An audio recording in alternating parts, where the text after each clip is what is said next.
This is A Story of Sorts, the podcast mostly about bookish stuff. I'm Karina Pereira, and on this episode I bring you a few books written by Latinx writers and a bit of news for those living in Rotterdam.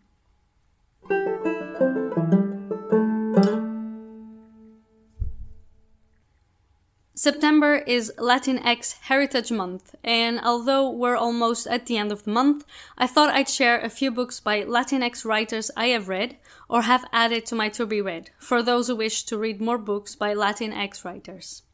I think that a month dedicated to a group or minority should not be the only reason you read certain books, but they're a great way to research authors you can and should read throughout the year. I found a few of these books myself, both fiction and non-fiction, because of posts dedicated to Latinx Heritage Month, and there are a couple I can't wait to get my hands on. So let's talk about them a bit. In the Dream House by Carmen Machado. This is a memoir written in a very peculiar way. If you read Her Body and Other Parties, the style is very similar, and Machado used it to tell the story of an abusive same-sex relationship. I really loved it, and at the time it came out, everyone was talking about it because it's so good. I recommend you listen to the audiobook narrated by the author because it's the bomb. I love the environment she creates. It's all very gothic and mysterious. It's just really good. Ordinary Girls by Jaquira Diaz.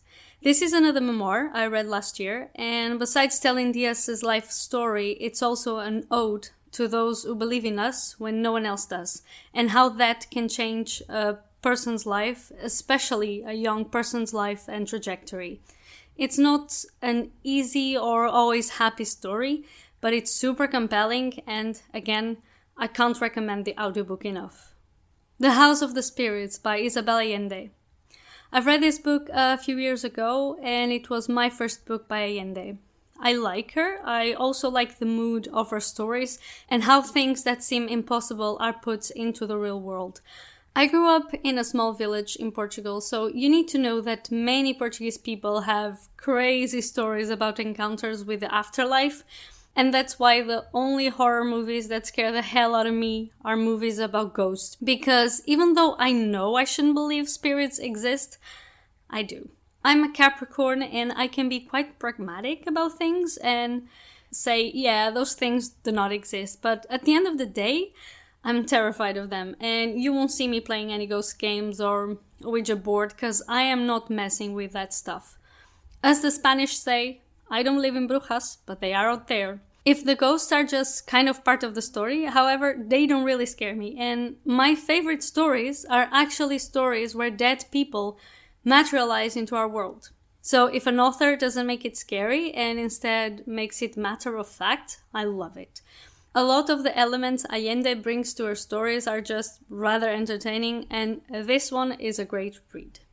Clap When You Land by Elizabeth Acevedo. I made a bonus episode talking about this book, which you can go listen to after this episode if you want a full review of the book. It tells the story of two sisters who learn of each other's existence after their father dies on a plane accident. Acevedo is an amazing writer, and I love this book. You should also read The Poet X, which is written by the same author and with the same structure, and it's amazing.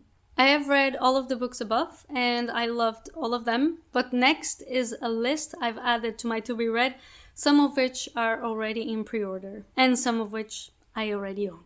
Dominicana by Angie Cruz. I got this book a few months ago, but haven't gotten around to it yet. I do talk about it in another episode. It is the story of Ana Cancion from the Dominican Republic who gets married to a man she doesn't love in order to move to the US and to provide for a family back home. She tries to run away from that marriage at some point, but is convinced to stay by her brother-in-law, and when her husband needs to travel to the Dominican Republic to deal with some family assets, Ana finally gets the freedom she longed for. Super pumped to read this one. Cemetery Boys by Aiden Thomas. This is another book with a ghost that I can't wait to read. The cover is so freaking beautiful and the premise is just chef's kiss. Now, you're not having a déjà vu. I have already talked about this book on my episode about trans authors, but I am patiently waiting for my copy to arrive because I think this book is going to be amazing. A refresher for those who have heard the mentioned episode and a blurb for those who have no idea what this book is about.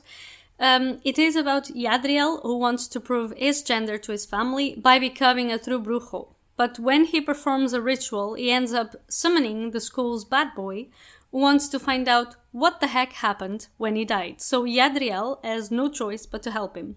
Problem is, how do you, and in this case, how does Yadriel let go of a ghost he is crushing on? Which the blurb doesn't say, it's what happens in the book, but I am sure I'm not going out on a limb when I try to guess this is what happens, which kind of makes me realize it probably has a bittersweet, slightly sad ending.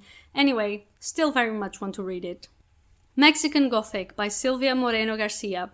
The whole aesthetic of this book was the sole reason why I decided to order it, and because it is horror, and I don't really read horror, but I want to. And because it's Gothic horror, and I'm here for that. It also gave me big We Have Always Lived in the Castle vibes, which is one of my favorite books. I actually had to check the blurb for this one because I ordered it without having the slightest idea what the story was about. But according to Goodreads, it is the story of Noemi Taboadas, who heads to High Place, which is a mansion, by request of her newlywed cousin, and strange things start happening in the mansion, invading her nightmares. But Noemi is not afraid, and as she digs deeper into the house, she is going to find out terrifying secrets.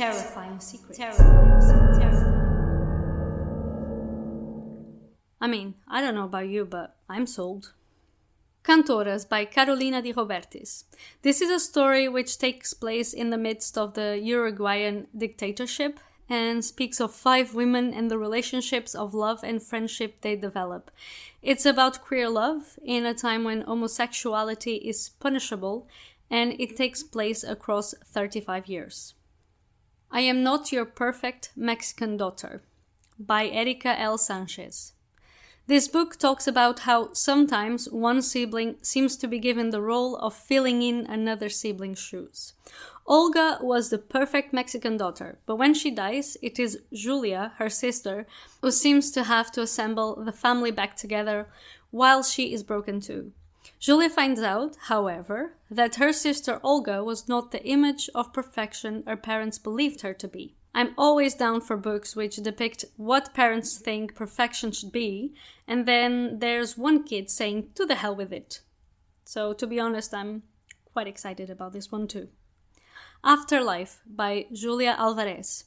Antonia is the main character of this story, a newly retired teacher whose husband dies and whose sister suddenly disappears.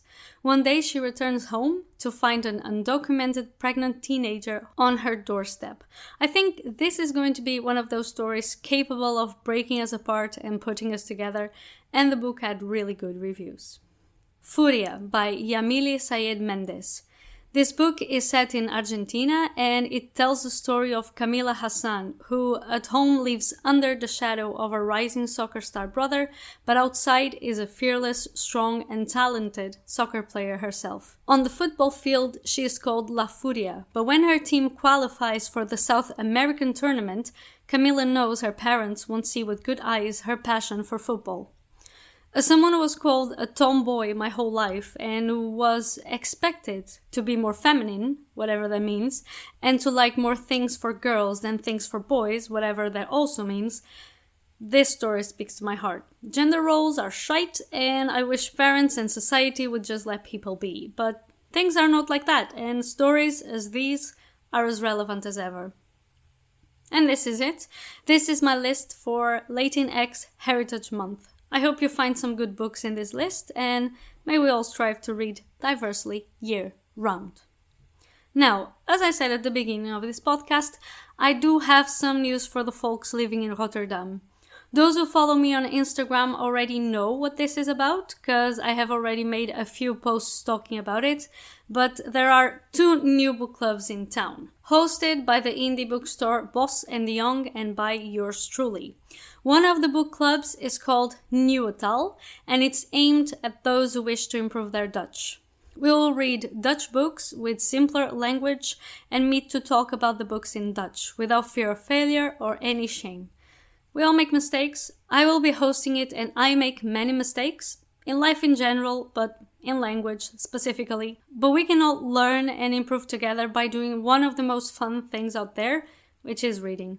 The other book club is Educate Yourself, and we will be reading books about racism, sexism, LGBTQIA+, and disability. They are both monthly clubs. Educate Yourself will meet every second Wednesday and Nieuwe Taal every fourth Wednesday of the month. All meetings will take place inside the Phoenix Food Factory in Katendrecht, following social distancing rules.